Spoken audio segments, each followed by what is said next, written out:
Oppo launch করে দিল আরও একটা ফোন ওপ্পো A53s এবং আবারও একটা 5G ফোন। ওপ্পোর তরফ থেকে আবার একটা 5G ফোন এবং সেই ফোনটার বিশেষত্ব এটাই যে এটা এখন অবধি সব থেকে সস্তা 5G ফোন। ওপ্পো কোম্পানি সাধারণত কম দামি ফোন বার করে না, কিন্তু তারা এবার সব থেকে সস্তা 5G ফোন বার করেছে। এটা একটা অবাক কাণ্ড।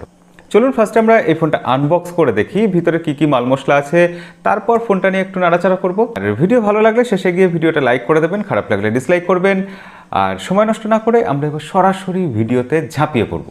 বক্স খুলতেই যথারীতি বক্সের মধ্যে আরেকটা ছোট বক্স এবং তার মধ্যে রয়েছে প্রচুর কাগজপত্রের সাথে একটা টিপিইউ কেস বা কভার, যেটা ট্রান্সপারেন্ট কেস এবং ভালোই কোয়ালিটি মনে হচ্ছে। এছাড়া বক্সে রয়েছে একটা টাইপ সি কেবল, এছাড়া রয়েছে একটা চার্জার। হ্যাঁ, চার্জারটা দেখতে বড়, কিন্তু চার্জারটা 10 ওয়াটের চার্জার।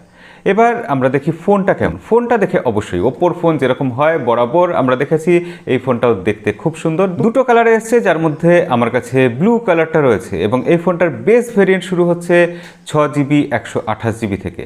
আমার কাছে যে ভেরিয়েন্টটা আছে সেটা হচ্ছে 8GB 128GB। ওপ্পোর ফোনটা দেখতে বেশ ভালো লাগছে এবং ফোনটা 8.4 মিলিমিটার থিকনেস, পাতলা ফোন, কম্প্যাক্ট ফোন, কারণ এই ফোনটার সাইজ হচ্ছে 6.52 ইঞ্চি। আমি বলবো যে এই কম্প্যাক্ট ফোন সবসময় আমাদের ভালো লাগে, আমরা চাই এরকম আসলে।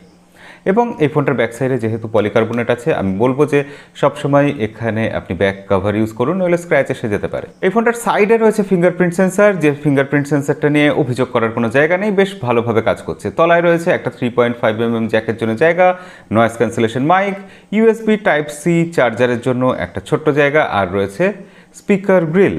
ওপর দিকে কোনো সেকেন্ডারি নয়েজ ক্যান্সেলেশন মাইক নেই। এক সাইডে রয়েছে ভলিউম আপ ডাউন বাটন এবং তার ঠিক ওপরে সিম ট্রে, এবং সিম ট্রের মধ্যে আমরা দেখতে পাচ্ছি, হ্যাঁ এটা একটা ভালো জিনিস, এখানে দুটো সিম, একটা মাইক্রো এসডি কার্ড আপনি একই সাথে ইউজ করতে পারবেন।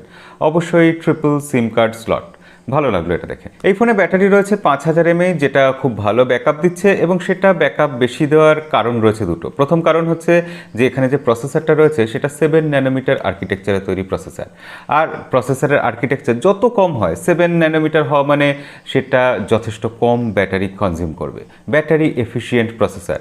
এবং এই প্রসেসরটার নাম হচ্ছে মিডিয়াটেকের ডায়মেনসিটি 700, যেটা আমরা জানি যথেষ্ট ভালো প্রসেসর এবং 5G প্রসেসর। এই 5G প্রসেসরটা থাকার ফলে এখানে ডুয়াল 5G সিম একই সাথে আপনি ইউজ করতে পারবেন। দুটো 5G সিম দুটোতেই আপনি সাপোর্ট পাবেন এবং ভালো ব্যাপার এটাই যে এই প্রসেসরটা দিয়ে এই ফোনটাতে 5টা 5G ব্যান্ডের সাপোর্ট দেওয়া হয়েছে। এই জিনিসটা কিন্তু অ্যাপ্রিসিয়েট করতে হবে। এই প্রসেসর দিয়ে আমরা যখন গেম প্লে করছি, কল অফ ডিউটি প্লে করছি, সেটা কিন্তু পুরোপুরি ভালোভাবে কাজ করেছে, স্মুথলি কাজ করেছে এবং হাই সেটিংয়ে ম্যাক্সিমাম গ্রাফিক্সে ঠিকঠাকভাবে চলেছে। কোনো রকম স্টার্টার বা ল্যাগ আমরা অনুভব করিনি। এই মিডিয়াটেকের ডায়মেনসিটি 700 প্রসেসরটা ধরে নিতে পারেন কোয়ালকম স্ন্যাপড্রাগন 720G প্রসেসরের আশেপাশে। কিছু ক্ষেত্রে তাকেও বিট করে দেয়, কিছু ক্ষেত্রে তার থেকে সামান্য হলেও পিছিয়ে থাকে। তো 700 প্রসেসর এই দামে দেওয়া আমি বলবো যথেষ্ট ভালো ব্যাপার, অ্যাপ্রিসিয়েট করার মতো। এবং ওপ্পোর ফোন যেহেতু সেটা অফলাইন মার্কেটের দিকে টার্গেট করে তৈরি হয়, সাধারণত দেখি যে দামে এই ফোনগুলো লঞ্চ করে তার থেকে আরও কিছুটা ডিসকাউন্ট দিয়ে মার্কেটে পাওয়া যায়। সেক্ষেত্রে এই ফোনটা ইন্ডিয়াতে লঞ্চ হয়েছে বেস ভেরিয়েন্ট 15,000 ইন্ডিয়ান রুপিতে। সেক্ষেত্রে এটা ডিসকাউন্ট দিয়ে আরও কমে যদি পাওয়া যায়, যদি আরও 2000 টাকা কমে, ধরুন 12-13 হাজার টাকায় যদি 5G একটা ফোন পাওয়া যায়, তাহলে কিন্তু আমি বলবো 5G যারা ইউজ করতে চান তাদের জন্য এটা ভালো ফোন হতে পারে। যদি আপনি এই ফোনটার ব্যাপারে ইন্টারেস্টেড হন, কিনতে আগ্রহী হন, নিচে ডেসক্রিপশনে লিঙ্ক দিয়ে রাখবো, সেখান থেকে কিনতে পারেন। এবার বলি এই ফোনটাতে ব্যাটারি ব্যাকআপ কেন ভালো দেবে। দ্বিতীয় কারণটা কি? দ্বিতীয় কারণ এটাই যে এই ফোনটাতে রয়েছে একটা 6.5 ইঞ্চি ডিসপ্লে। না, সেই জন্য ব্যাটারি ব্যাকআপ ভালো দেবে না। এই ডিসপ্লেটা IPS LCD ডিসপ্লে এবং এই ডিসপ্লের ব্রাইটনেস যথেষ্ট ভালো।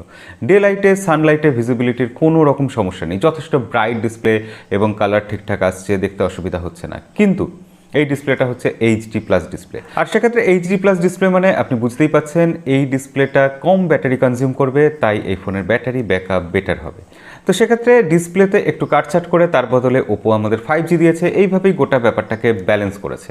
এবং ওপ্পো আর একটা জায়গাতেও ব্যালেন্স করেছে। ওপ্পো এখানে যে ক্যামেরা সেটআপ দিয়েছে, ফ্রন্টে দিয়েছে 8 মেগাপিক্সেল ক্যামেরা। এই 8 মেগাপিক্সেল সেলফি ক্যামেরাটা ওপ্পোর ফোনে যেরকম ক্যামেরা হয় সেরকমই পারফর্ম করেছে। বিউটি মোড একদম ভর্তি রয়েছে, প্রচুর ফিচার রয়েছে। বিউটি মোড অফ করলেও মুখটুক একদম সুন্দর করে দিচ্ছে এবং কিছু ক্ষেত্রে মুখটা একটু সাদা সাদাও লাগছে। যারা এগুলো পছন্দ করেন, সোশ্যাল মিডিয়া রেডি ফটো, তাদের জন্য এটা ঠিকঠাক হতে পারে।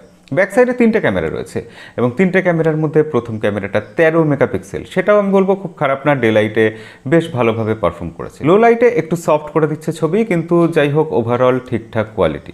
এবং এখানে যে পরের দুটো ক্যামেরা রয়েছে, একটা 2 মেগাপিক্সেলের ম্যাক্রো লেন্স, একটা রয়েছে 2 মেগাপিক্সেলের depth sensor. Ultra wide lens এখানে নেই এবং এইভাবেই ওপ্পো গোটা ফোনটাকে ব্যালেন্স করেছে।